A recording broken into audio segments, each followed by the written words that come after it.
Avtomobil dünyasında bütün balanslar dəyişdi. 2025-ci ilin rəsmi satış rəqəmləri açıqlandı.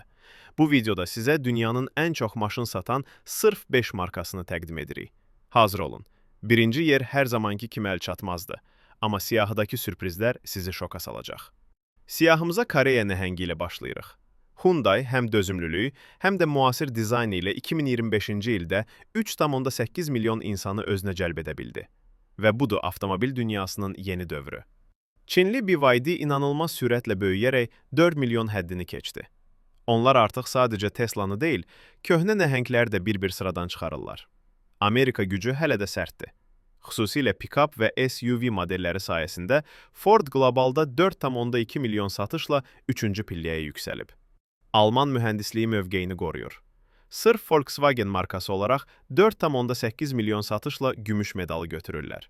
Amma zirvə ilə aralarında hələ çox böyük bir fərq var. Və rekordların tək sahibi.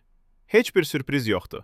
Toyota 9,6 milyon satışla yenə dünyanın bir nömrəsidir. Hibrid modellərin satışı isə dayanmaq bilmir. Bəs sizin seçiminiz hansıdır? Şərhlərdə öz favorit markanızı yazın. Belə videoların davamı üçün bizi izləməyi və videonu bəyənməyi unutmayın.